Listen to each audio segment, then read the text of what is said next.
So this is the Combat Station. I'm your host, Ty Matthews, and today we have a special guest on and recent winner at Cage Warriors, Nik Bagley. How you doing, mate?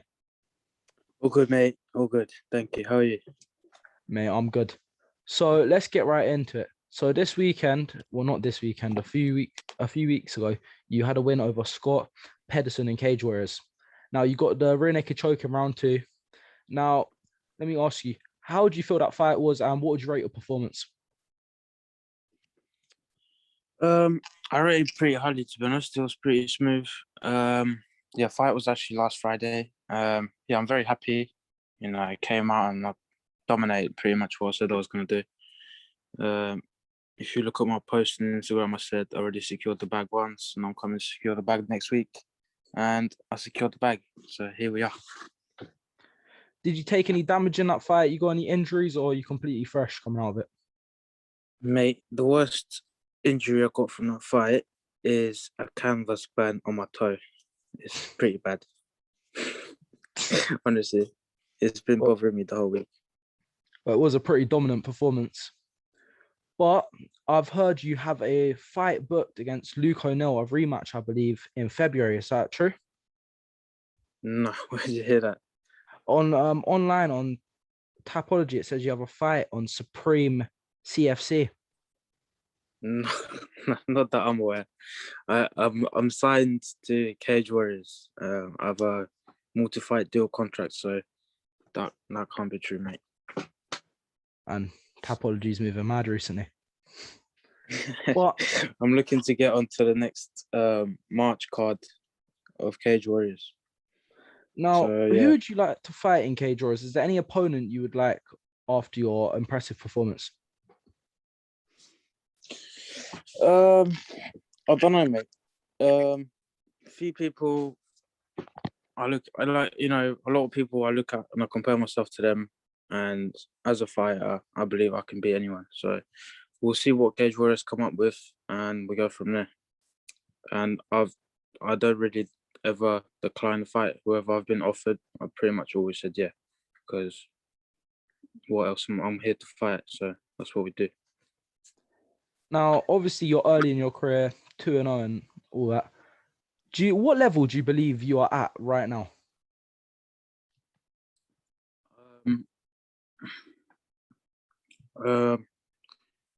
I'm quite out there, but I just need to. Now it's time to show people that.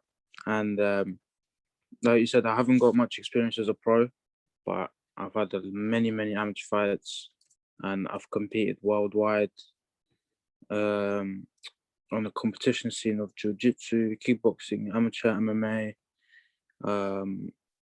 stuff like that. So I'm very seasoned, and like you might, if you don't know, I have world-class MMA team in GB top team. We have guys who have fought all over the world, black belts, people that fought and fight on Bellator, in the UFC, and many other big promotions around the world. So the competition in the gym is very, very high, and I know exactly where I stand by training with those guys in my team. So yeah, here it is, mate. The level is high out there, so I look forward to showing it to everyone.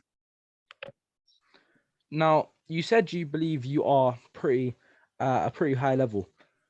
How many fights obviously you're signed of Cage Warriors, how many fights do you want before, let's say, you get moved up to near a title shot? Do you want to have fill your record with as many opponents, get as much experience as possible, or would you like to do you believe you are at that level where you can get a few fights and hopefully build quickly?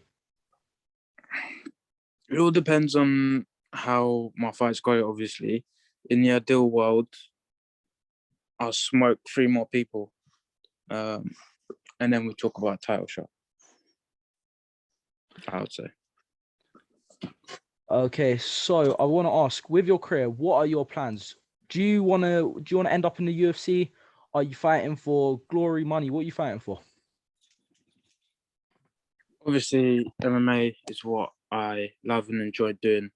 So I build my lifestyle around training and competing. as much as I can. So the goal is to be able to live off of MMA, obviously doing and enjoying what I love every day, not having to do a 9-to-5 job sort of thing.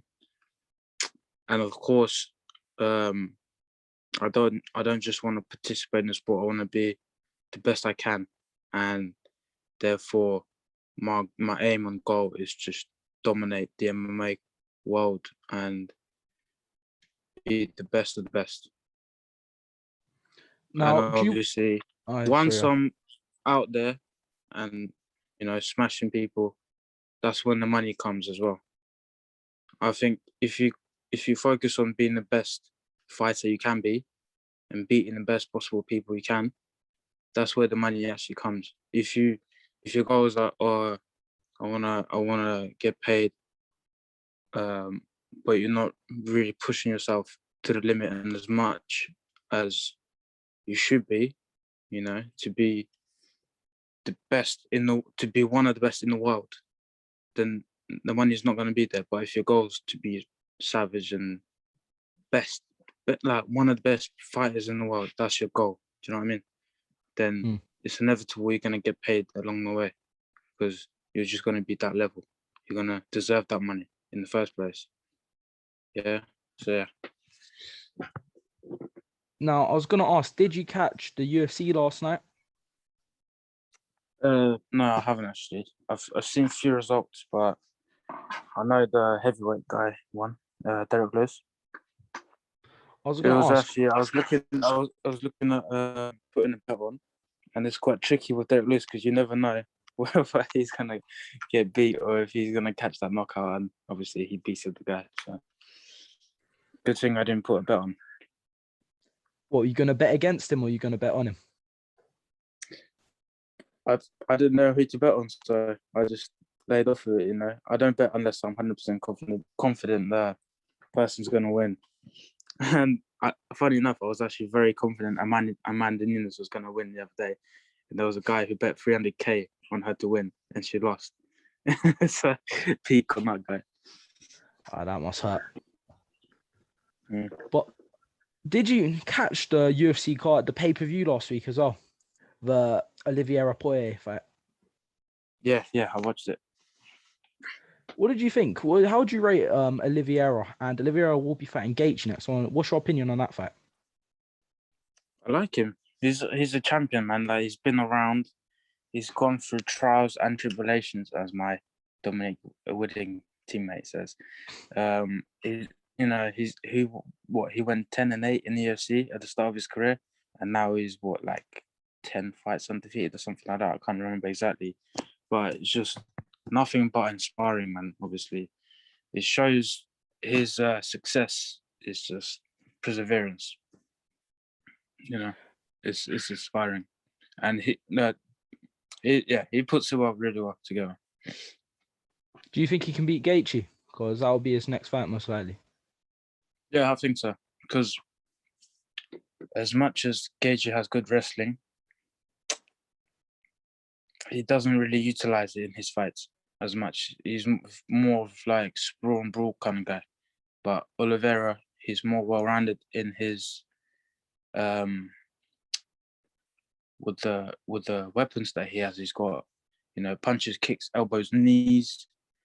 He's got decent cage wrestling, and he has very high level jiu-jitsu. So just because he can mix it up better, that's why I would bet on Oliveira to win. But you never know. He could get caught with one of those bombs against Gaethje. That's the beauty of MMA.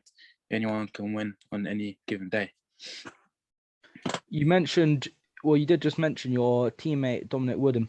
He won a main event. Obviously, I don't think it was the card you were on, or maybe it was, but he won a main event flying knee in 30 seconds. How did you rate his performance? Yeah. And he's been asking to go to the UFC, saying he wants to fight at UFC London. Do you think he's at that level? Yeah, 100%, mate. Yeah, actually, he fought the day after my fight. I fought last Friday, and he fought on Saturday. But yeah, beautiful performance. Flying knee, 30 seconds, just killed the guy with his pressure and precision. Sniper, as always. And yeah, man, I don't think there's much else for him in the bantamweight division at Cage Warriors. I mean, who else is there to challenge him? So yeah, I believe that he deserves a shot in the UFC, 100%. And last of all, where do you see yourself in 5 years' time? Definitely living a good life. That's all I can say. I just envision like loads of success and just very successful in my MMA career with loads of money in my bank account and just living cushy, doing what I love, training hard, and yeah, just giving out a lot more interviews, but on a bigger stage. Well, mate, it's been a pleasure having you on here. Thank you for your time, and I do hope we can get you back on in the near future after your next fight. Thank you, buddy. Definitely, let's do it at some point later on. This has been the Combat Station. That's Nik Bagley, and we are out.